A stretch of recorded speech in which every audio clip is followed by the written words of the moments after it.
They wore blue and they wore gray, but they were on the same side. There is no, well, I'm not going to take care of this guy because he is of the opposing side. 150 years after the end of the Civil War, we remember the men who kept our country united. Plus, the pastor to NFL star Russell Wilson and Justin Bieber. City Church's Judah Smith joins us live on today's 700 Club.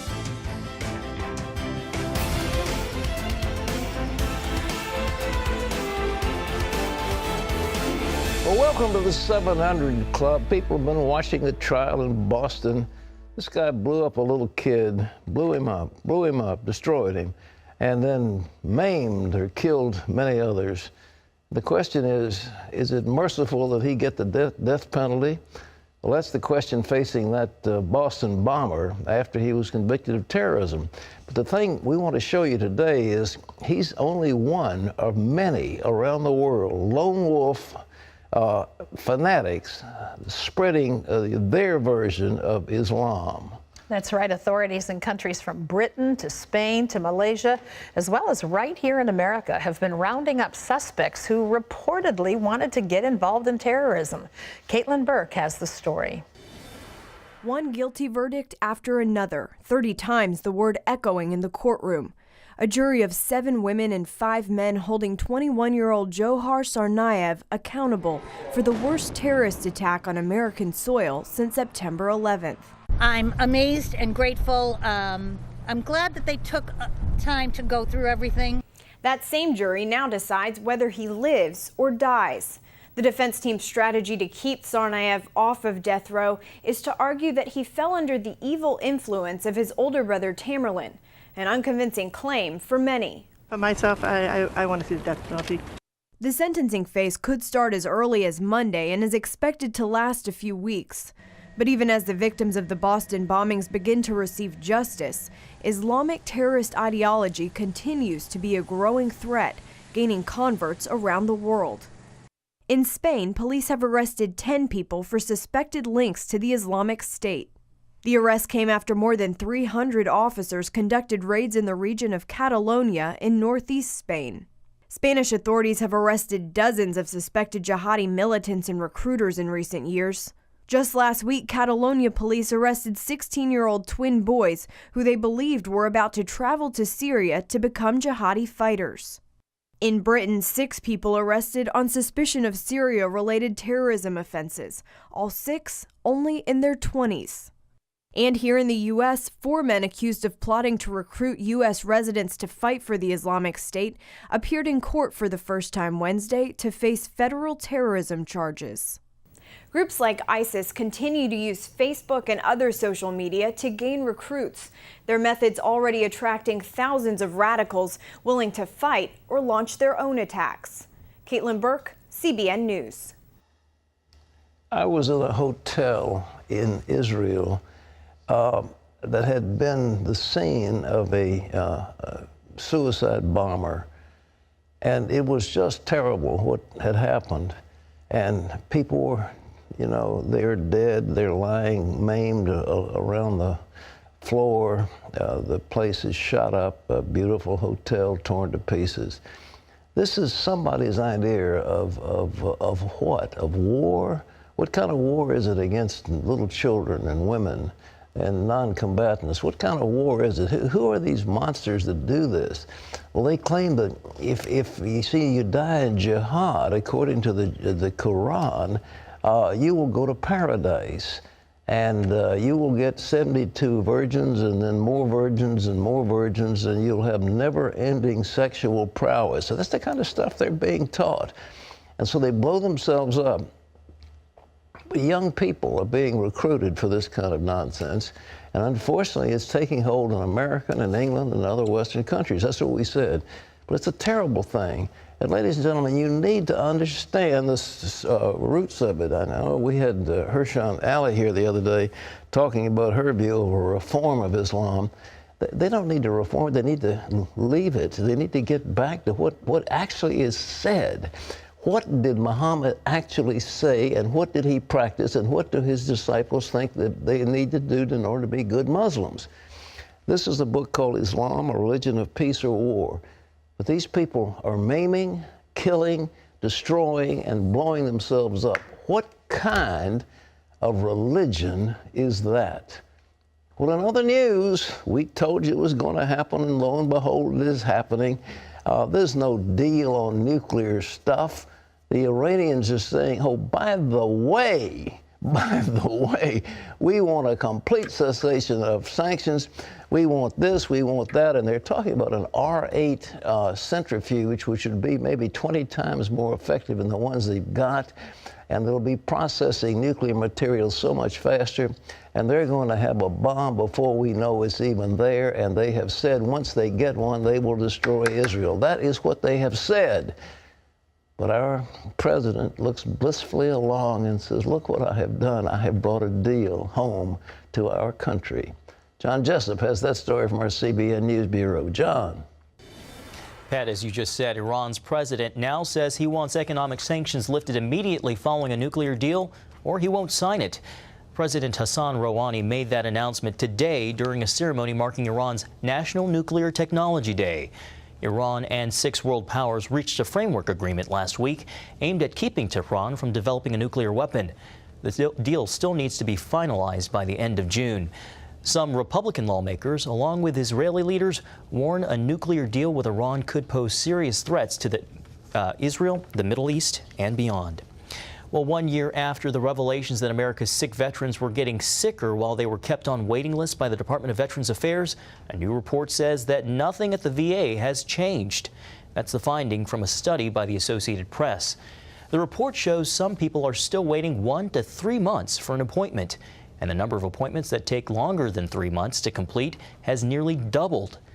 VA hospitals in some parts of the country, including areas where there's a strong military presence, tend to have more problems. One VA official acknowledges that the department is taking too long to plan and build clinics. Pat, change isn't happening fast enough here. Well, that is a sample of what Obamacare would do if he was taking over the health care of America. And of course, the liberals, as was pointed out to me earlier by one of our producers, said, well, they said this is an example of what Obamacare is going to be like. We will show you the shining example of the Veterans Administration, filled with cronyism, filled with confusion, filled with ineptitude. And this is Obamacare writ large. John? The white police officer in South Carolina charged with murder for shooting an unarmed black man in the back has been fired, but the city of North Charleston will still cover the health insurance of his pregnant wife. Meanwhile, the mother of the victim, Walter Scott, says the video of her son being shot was a terrible thing to see. When I looked at that tape, that was the most horrible thing I've ever seen. To see my son running defenselessly, being shot, it just tore my heart to pieces. I want them to know from a child, he has been raised in the church. From day one, he sang on the choir, he played the drums, he would call his mom every single day. The video has proven to be pivotal evidence in the charge against the officer, and it has reignited debate over whether police officers should wear body cameras. The city of North Charleston already ordered 100 such cameras, and Pat, now they're ordering 150 more. Well, the cops can always turn those cameras off, so I'm not sure that that's going to make that much difference. But, you know, this man's lawyer has resigned once he saw the video. I mean, it's so shocking. It's, you know, both of these guys served in the Coast Guard. You know, the one who was shot and the man who did the shooting. This wasn't some vagrant someplace. This was a former serviceman. Yeah, he had a few problems, but good grief. The cop couldn't get the taser working properly. So when the man runs, he takes his gun, the man is running away from him, and he shoots him in the back, and you hear the numbers. I mean, about 8 shots being fired. What kind of policing is this? Well, apparently the policeman was from, New Jersey or something, who wanted to be a policeman, so he went down to Charleston and got a job. And I tell you, it's shocking, but the idea that he gets any kind of health insurance, that he gets anything, I mean, this is This was nothing but an out-and-out assassination. And then he goes back, interestingly enough, while the man is lying on the ground bleeding to death, he goes back and picks up the taser or whatever he has and drops it to say, well, look, he had a weapon. I mean, this man, he ought to be put under the jail. And, of course, the death penalty is too good for him as far as I'm concerned. We can't have that kind of treatment of African Americans or white people or anybody in our society. We cannot allow. But the police normally are good people. They're trying to do a good job. And a few like this, the few bad apples, give a bad name to all of them. John? Pat, while the Federal Reserve is considering raising the super low interest rates here in the United States, rates are going in the opposite direction in some places in Europe, below zero. On Wednesday, Switzerland sold 10-year bonds with a yield below zero. It is the latest sign that many countries in Europe are worried about the risk of deflation, where prices fall and can drag the economy down with them. One investment expert tells the Wall Street Journal that the sub-zero rates are a sign that investors don't have any confidence that the economy will be growing anytime soon. Pat, back to you. Well, you know, this whole thing is a little bit aberrational. The Swiss currency is so strong that if you hold Swiss francs, you'll be making money whether or not you get interest or not against other currencies, because the other currencies are going down. The Swiss franc is stronger. The Swiss shocked everybody when they did a little decoupling a few months ago, and the value of their currency shot up dramatically. But zero interest rates, according to my friend Gary Schilling a few years ago, he wrote a book on deflation, and he said that's what's coming, is deflation.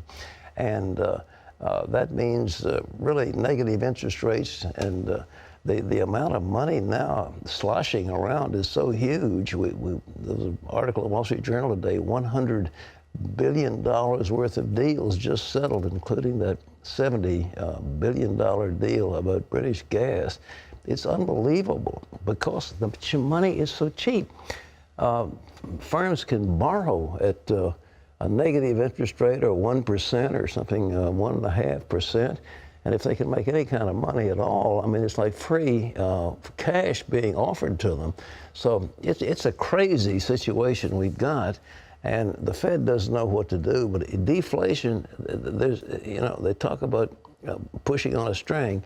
Well, it's going to be very hard for the Fed to stimulate the economy if it's going down as it is right now. So I wouldn't hold my breath in terms of inflation. I think deflation is going to be the name of the game for a while. John? Pat, cities across the Midwest are bracing for severe weather today. Forecasters estimate 57 million people live in areas with an enhanced risk of large hail, damaging winds, and possible tornadoes.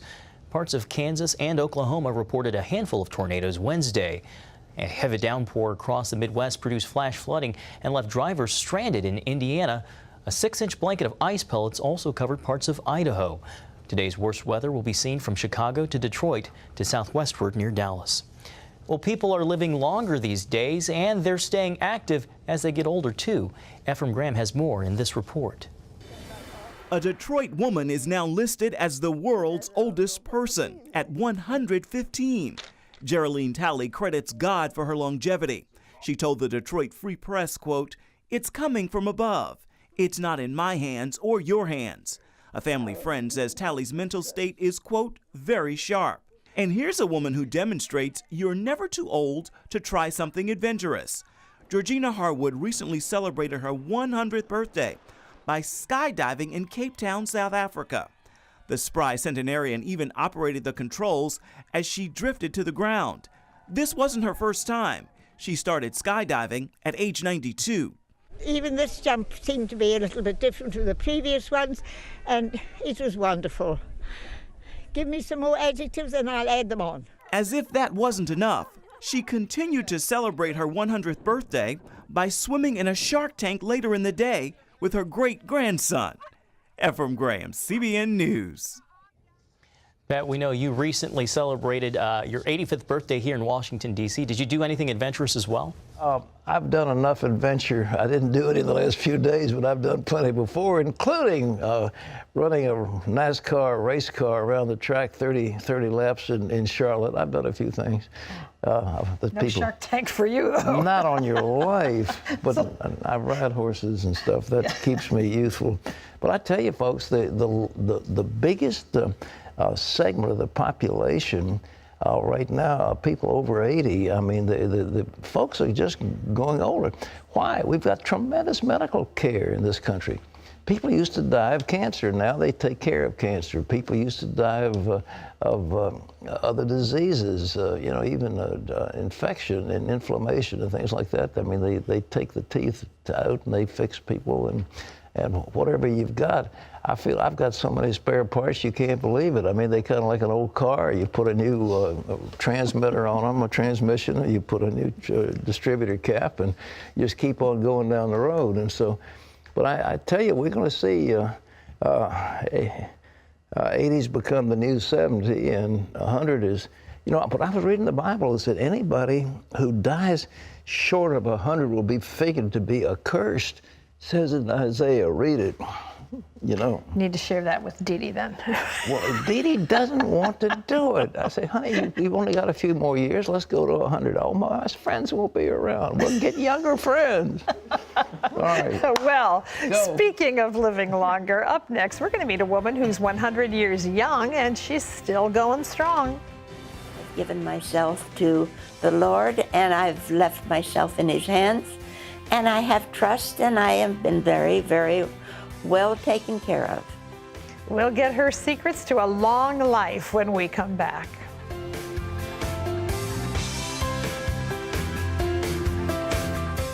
Tomorrow, a missionary is kidnapped. He said, anyone who brings the gospel of Jesus Christ is our enemy. And survives to tell the story. This was it. This was my time for death. Plus, I could not believe what had happened. A Cornhusker gets trapped. If I don't get free pretty soon, I'm gonna bleed to death. And you won't believe what he had to do to get free. I said, I think I need a little help. Tomorrow on the 700 Club.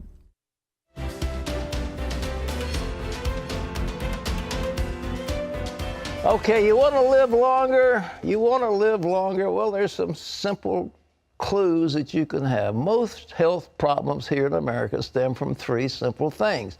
Number one, we eat the wrong food. There are all kinds of junk foods and trans fats and all that stuff makes you sick. The second is you're sedentary, you're not physically active. And the third thing is you don't manage stress well. Stress gets to you instead of being calm. I have a little thing I told my secretary. It's a phrase in French, soyez tranquille. So for my birthday, she got me one in Lucite, which basically in French means chill out. And it's a wonderful, you look at it and it says, you know, soyez tranquille. And whatever it is, just take it easy.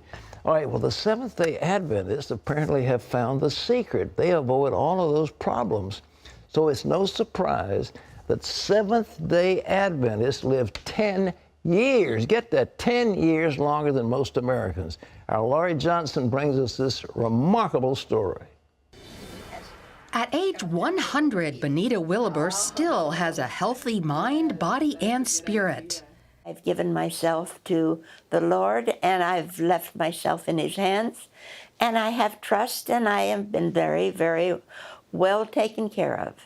She's not alone. There's an unusually high concentration of centenarians in her hometown of Loma Linda, California. It's one of only 5 so-called blue zones worldwide, areas where people live the longest. The others are Okinawa, Japan, Korea, Greece, Sardinia, Italy, and Nicoya, Costa Rica. Loma Linda is an hour east of Los Angeles. About 250,000 people live here. The reason they're so healthy is because most of them are Seventh-day Adventists. On average, they live 10 years longer than most Americans. Dr. Larry Beeson has researched this phenomenon for the last 50 years.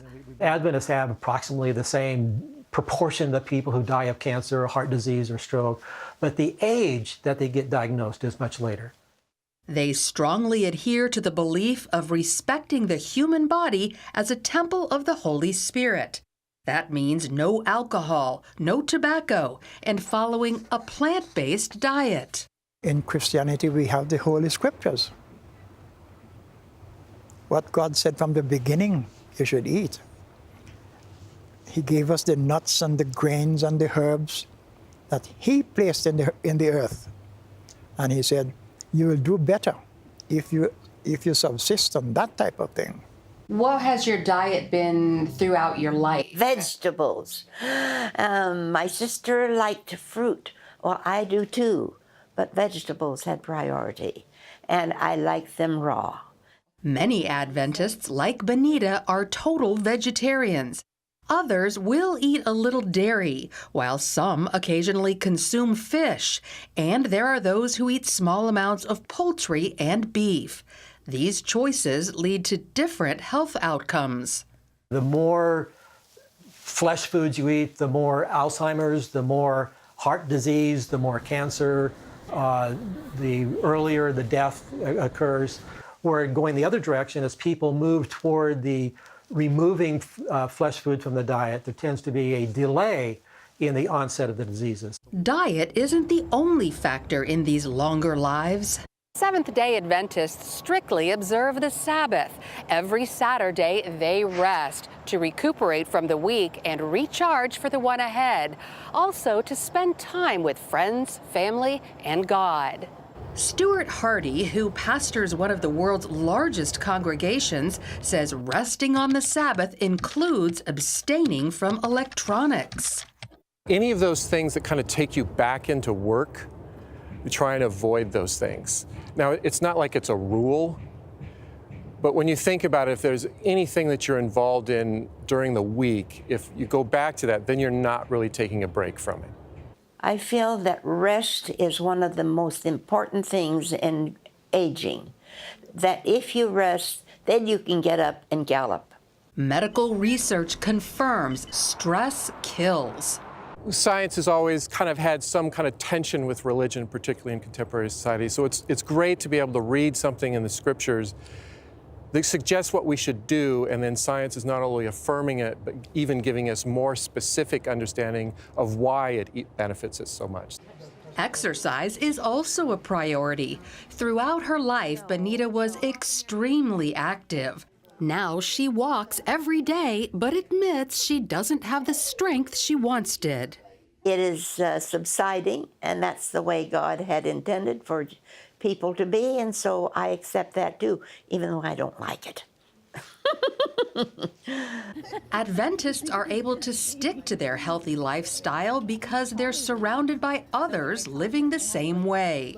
My mother used to keep us in the straight and narrow way by saying, now be careful with the company you keep.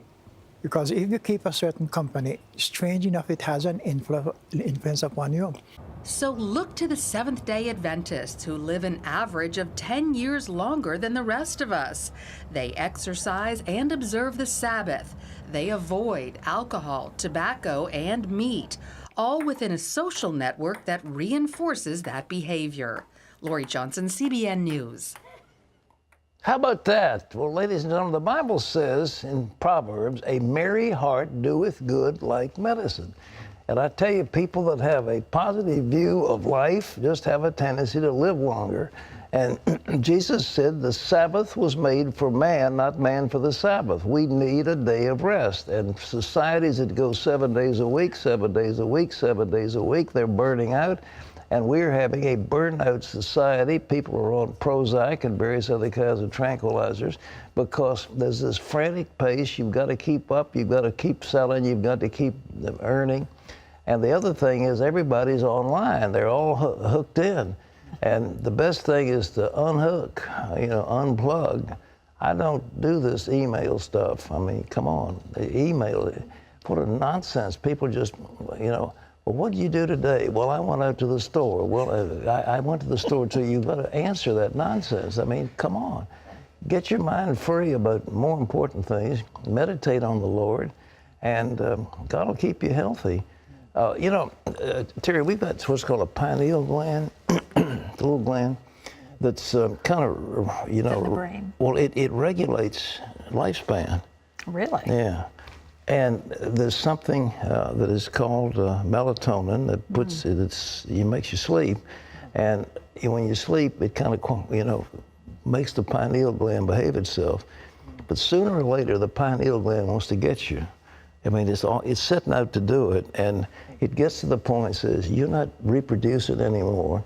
You're getting a little feeble. I think it's time to take you out. And what you've got to do is defeat that little rascal, because it wants to kill you, if possible, at a point. I mean, it's like a pre-programmed time. But right now, the pineal gland apparently is behaving itself, and people are just living a long, long time. But, I mean, fruits, nuts, and berries are delicious. Good vegetables are absolutely delicious, so why not enjoy them? I am not vegan, and I don't see any sense in it. I think a little bit of meat along the way is just great. But at the same time, you know, modest everything, but no booze, or at least not modest booze, I should say, and no cigarettes. Well, and you know, I think the rest is such a significant part of that. Oh, yeah. When I was younger, we had Sabbath days, everything was closed. People didn't shop, stores weren't open, and it was time to spend with family. I was in a Midwest city, and it was Sunday, and we were having a meeting of some kind, and the parking lot in this shopping center was absolutely jammed. And you people are frantically, you know, buying. How do they rest? How do it's just killing us. And we do that in the name of, we want to be free from religion. So, all right, well, you kill yourself in the process. Well, we're going to talk about something else where people killed themselves in great numbers, and it wasn't from lifestyle. Terry? No, today is the 150th anniversary of the end of the Civil War. And up next is the story of unsung heroes from both sides. Chaplains were there to minister to all soldiers. There was no, well, I'm not going to take care of this guy because he is of the opposing side. See what united our countrymen when our nation was most divided. That's after this.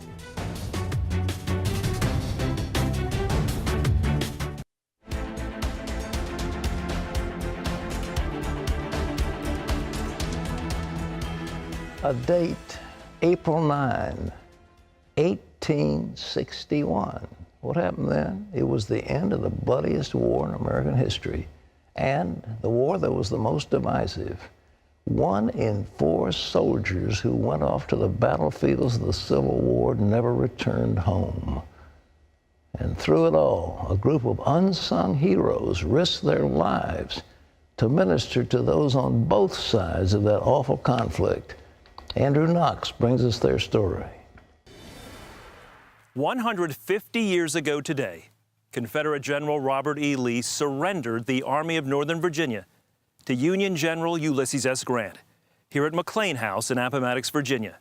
It was a Palm Sunday, and the Civil War was over. Reverend A.I. Dutton, a member of the United States Christian Commission, recorded in his field diary his eyewitness account. Today witnesses the culmination and overthrow of the rebellion. From the position I now occupy, I can see a large part of Lee's army lying about 1 mile away. This is a day long to be remembered. The armies of the Union are completely triumphant. How are the prayers of Christians answered? Many men of peace like Reverend Dutton went to war to minister to the men fighting and dying on the battlefields of America's bloodiest conflict. 5,000 members of the United States Christian Commission, itinerant preachers, and 3,400 commissioned chaplains tended to the spiritual needs of soldiers during the Civil War. The story of their service has largely gone untold. When chaplains held services, soldiers went. Some wanted to go simply for the spiritual gratification. Others went because what else were they to do? Kenny Roulette is the director of the Civil War Chaplains Museum in Lynchburg, Virginia. It tells the story of Protestant ministers, Catholic priests, and Jewish rabbis who left their homes and congregations to offer spiritual guidance and humanitarian care to the men, regardless of faith or the color of their uniform. Chaplains were there to minister to all soldiers. So on the field, those who were in great need of spiritual comfort in their final moments, there was no, well, I'm not going to take care of this guy because he is of the opposing side. Commissioned chaplains did receive some compensation. Those in the Confederacy were paid $85 a month, while those serving Union forces got $100 a month, plus a horse and food. But to these men, what mattered most was giving spiritual guidance. When they were not preaching, when they're not in the camp, when they were not ministering to the soldiers who were healthy, so to speak, they were in the hospitals. At the start of the war, neither side could have anticipated the scope of devastation. All told, there were 1.5 million casualties. That figure includes the wounded, prisoners of war, those missing, and those killed in battle or by disease. Chaplains helped attend to the needs of the wounded and dying in field hospitals and wards that were hastily built after every battle. More soldiers died of disease than they did of wounds. And so when they're between health and death, a lot of these soldiers had time to get messages out to family members. They had time to be ministered to. A lot of soldiers were able to dictate letters, short letters be it, to their families, and they would say often, I am dying, I am dying. They kept these men afloat, if you will, until, as they say, they crossed the bar. I see that as maybe perhaps one of the greatest roles that these chaplains had, is that they were able to sustain these men through that very challenging and difficult time. 620,000 men died in the Civil War. More lives lost than American military casualties in World War I and World War II combined. Due to the nature of Civil War armaments, fighting on the battlefield was as fierce and bloody as death was slow and painful. When these men were lingering, often without any help, there was not a whole lot that they could give them. So if a chaplain was out on the field, he could minister to that soldier, even though that soldier might not be retrieved for some time. And if you will, they figuratively and literally held hands of many of these dying soldiers when they were in and out of consciousness. Chaplains also aided the grieving. According to the Civil War Trust, 1 in 4 soldiers that went off to war never returned home, and 1/3 of all Southerners lost at least one family member. Early in the war, there weren't national cemeteries, burial details, or family notification for the dead or wounded. As the death tolls mounted, national cemeteries like Gettysburg had to be built. Lay preachers or non-commissioned chaplains, like freed slave John Jasper, also ministered to soldiers on both sides. When Richmond becomes the repository of the sick, the repository of prisoners, Jasper goes to the Confederate authorities and he asks them if he can minister. They allow him to do so, and he ministers to not only Confederate wounded and sick, but also Union soldiers who are wounded and sick, and prisoners. So he has this role throughout the war. And even though he is never given a commission by the Confederate government, as far as I know, he is a de facto chaplain. As were members of the United States Christian Commission. Alan Farley, an ordained minister and Civil War reenactor, represents one of the 5,000 delegates of the United States Christian Commission. This northern group petitioned President Lincoln to serve the cause of Christ during the Civil War.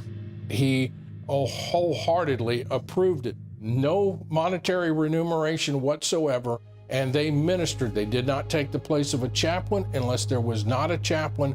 They helped in the hospitals. They helped out on the battlefields. As recorded here by Christian Commission delegate Reverend A.I. Dutton in his field diary. This soldier has lost his right arm in charging Fort Gregg. When I told him I belonged to the Christian Commission, he gave me his left hand. Wants me to write to his dear father and mother.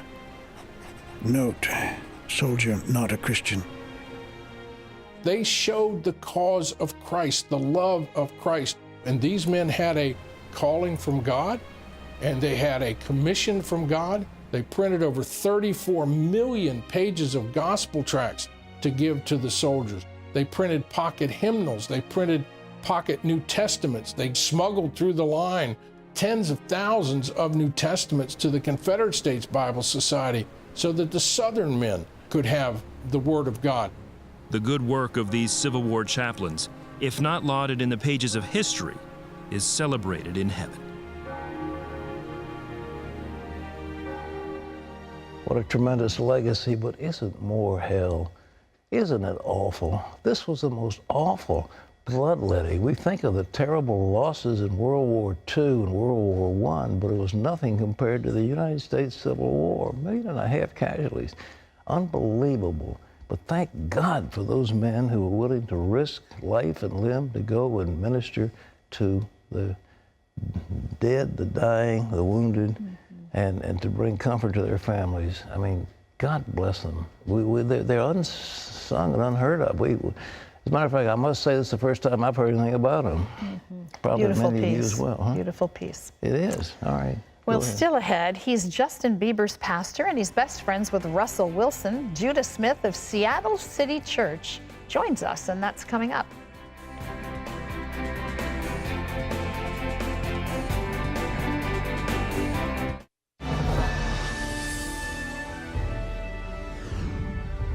Welcome back to Washington for this CBN News break. President Obama is calling for an end to conversion therapy for young people with unwanted same-sex attraction. In a statement Wednesday, White House advisor Valerie Jarrett said the administration supports banning the practice for minors, but the administration isn't explicitly calling for Congress to take action. California, New Jersey, and Washington, D.C. have banned licensed professionals from using conversion therapy on minors, and lawmakers in 18 other states have introduced similar measures. Well, the business of cake baking is highlighting what critics call Colorado's double standard in dealing with gay rights and religious rights. When bakery owner Jack Phillips refused to make a cake for a gay wedding, citing his religious beliefs that marriage is between one man and one woman, he was sued. The Colorado Civil Rights Commission agreed with the ruling against him and imposed a series of fines. But then a Christian customer requested a cake with a biblical message saying that homosexuality was a detestable sin at another bakery. He was refused, and the same Civil Rights Division rejected his complaint that he had been discriminated against because of his Christian beliefs. Well, you can always get the latest from CBN News by going to our website at cbnnews.com. Pat and Terry will be back with more of the 700 Club right after this.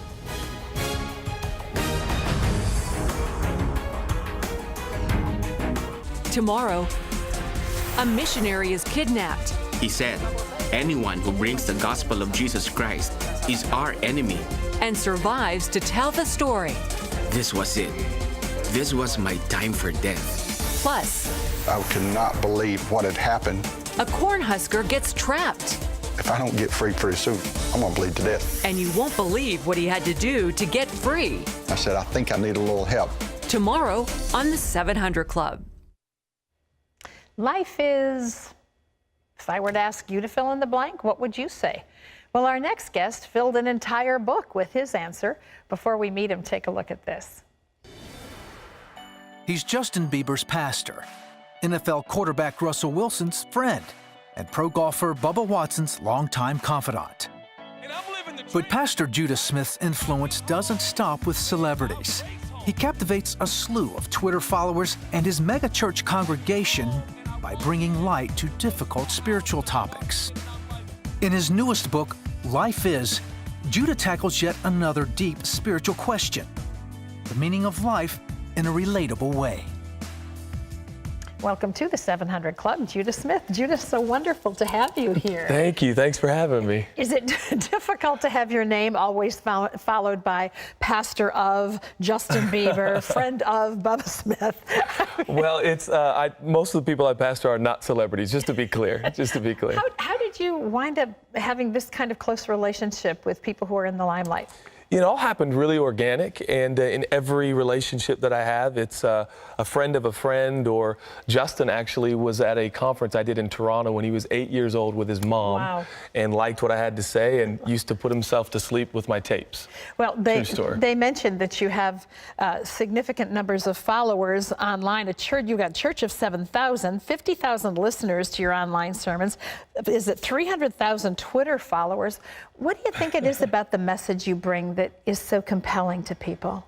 Boy, that's a great question. I do know that my dad used to tell me that people oftentimes relate more to your weaknesses than your strengths. And I think I'm always just trying to be really authentic and genuine. And I'm so average and ordinary and try to portray that and communicate that as honestly as I can. And I hope that that resonates with people. Your book is really wonderful. I love the message you bring. Life is, and there's a line to fill in the blank. Well, how do most people, do you think, fill that blank in? Probably maybe busy. Life Difficult. is hard, difficult. Yeah. And I think that's kind of our passion behind the project, is to help people with life, because life is not as easy as maybe we thought it would be when we were younger, you know? So Judah, how would you fill it in? Love. The whole book starts off with the idea of, it's not actually about loving, but first life begins at being loved. And for me, that's going back to the ancient scripture and our story in the Bible. God's extraordinary, unconditional love for us is where life starts. You say in the book that that's the right order too, that, you know, God loves us and therefore we are able not just to give love, but to receive love. Absolutely. As well. And that's what 1 John tells us. And this is love, not that we loved God, but that he loved us and gave his son for our redemption. And so the definition of love in the ancient scripture is actually that God loved us first. And that's how we can love. And so for me, my whole life is anchored to this beautiful story, which is God's story of unconditional love for humanity. It's changed my life. And you also write in the book, it's fascinating, I guess, because there's so much truth in it, if we're really honest, that the opposite of love isn't hate, it's selfishness. Yeah. Talk about that a little bit. Well, what's interesting is that all of us want to improve in life. All of us want to get better. But actually, if the approach becomes, I want to work on this, I want to try this, I want to do this, basically goal setting, which I'm for. But before you know it, you end up just kind of having more of yourself. And I think that's why Jesus had those paradoxical, invitations and teachings where he said, deny yourself. And if you lose yourself, you'll find yourself. And that's the teachings of Jesus that I know you and I both hold dear and have changed our lives. That in following Jesus, we have lost sight of ourselves, and in that we have found true fulfillment. Well, and in following Jesus, when we receive his love, we fall in love with him. But that is so hard to explain to someone when they haven't had the experience yet. Why is it so hard for us to receive the love of God? I think because we're raised with the whole cause and effect idea, and the love of God. If I'm good enough? Yeah, if I'm good enough. If I can cause God to love me, then it'll be effective. But actually, you can't cause it. It's always been, always will be. It's unconditional and relentless and always for us and towards us. And we simply have to just receive it. And that's why it's so illogical, because you don't do anything to deserve it.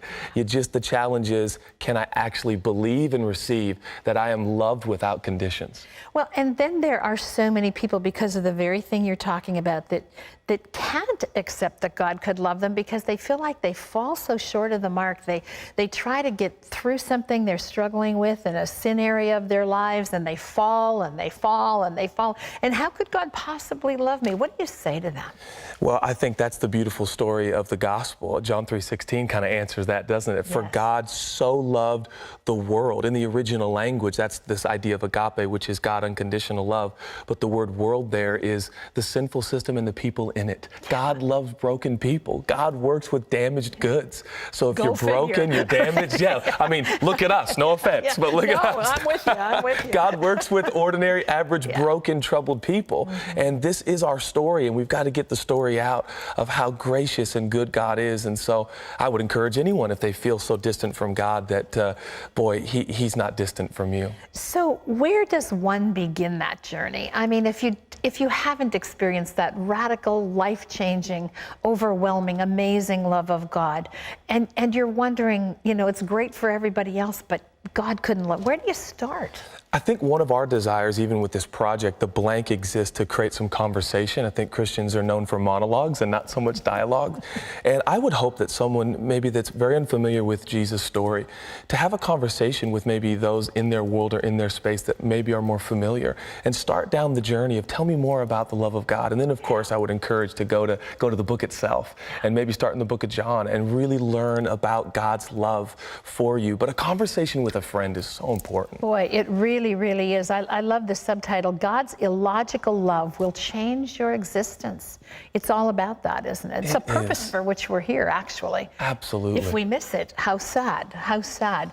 I know that you are very much an avid golfer, and you really believe that God's favorite team is the Seattle Seahawks. Yes, I do. I know that Bubba Smith is a good friend of yours. I just want to say I'm a Mickelson fan and born in Green Bay, and so if you're open to counseling, I can cut out some time this afternoon. Wow, I'm going to have to work through that a little bit. I wasn't, it's Masters week, you know, so I thought you were praying for Bubba, but I understand. The other lefty is your guy, Phil. That's cool. Exactly. Well, I want to say that Judah's book is called Life Is blank. You fill it in.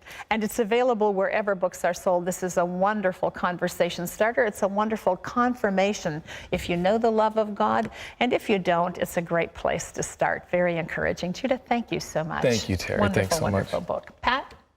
Amazing guy, articulate, and the heart of the Lord. Well, up next, we've got your email. Crystal says, quote, how can you know if you have a certain gift? And how do you tap into it?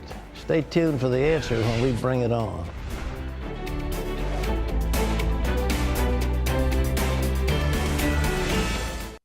What can you do in 8 weeks? Well, Regent University is going to show you. They're now having 8-week course pods.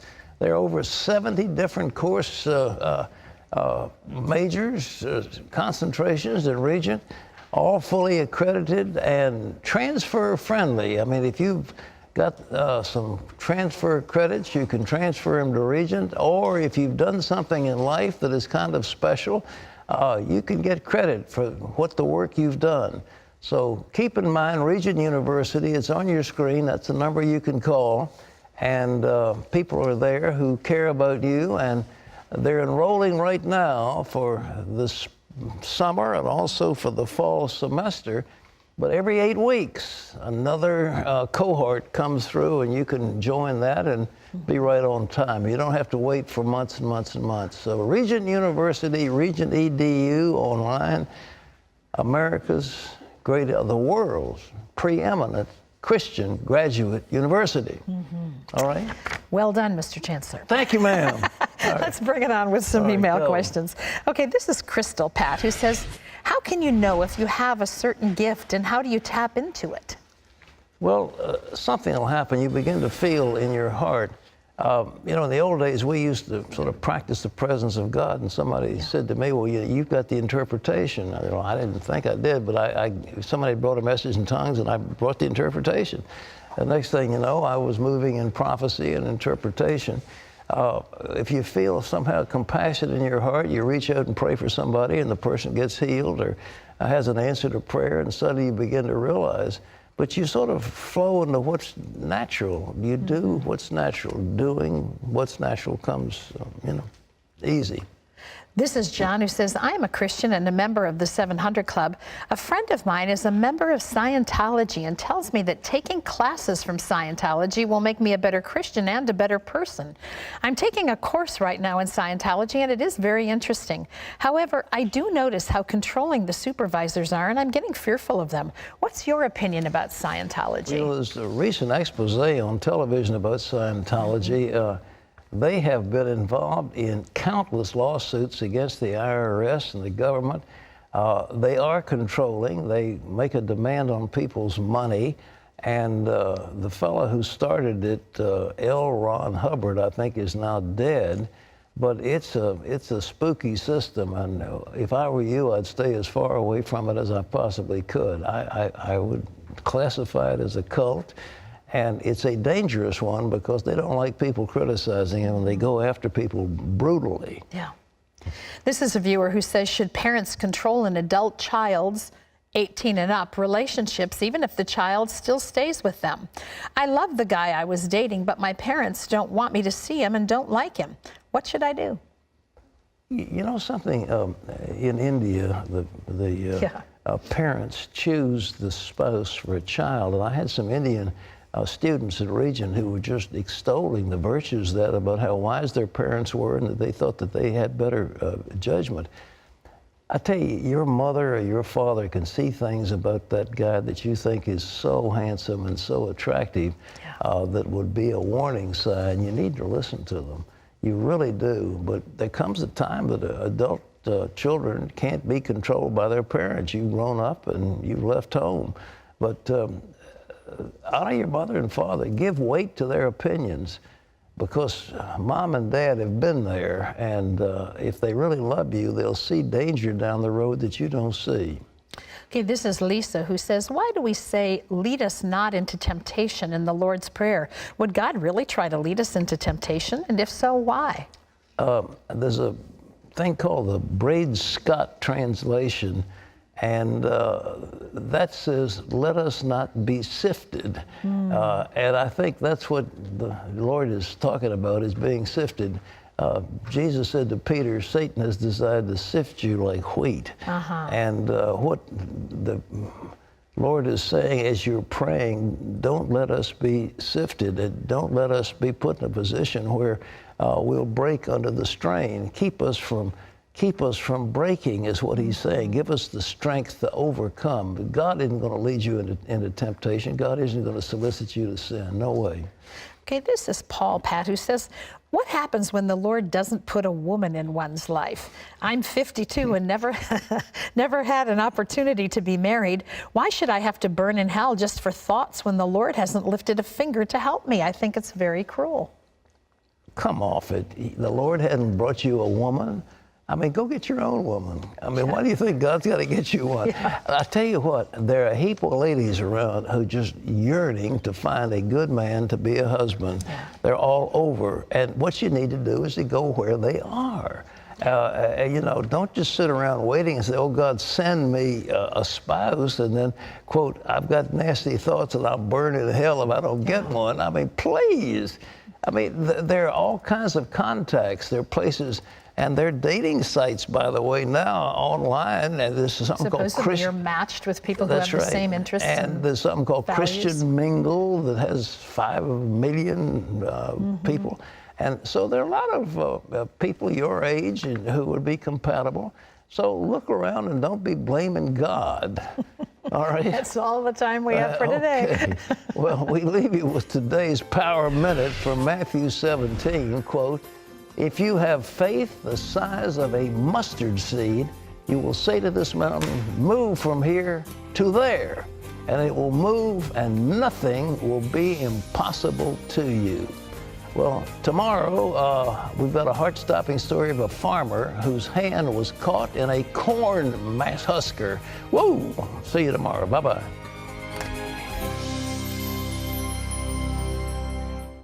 Tomorrow, a missionary is kidnapped. He said, anyone who brings the gospel of Jesus Christ is our enemy.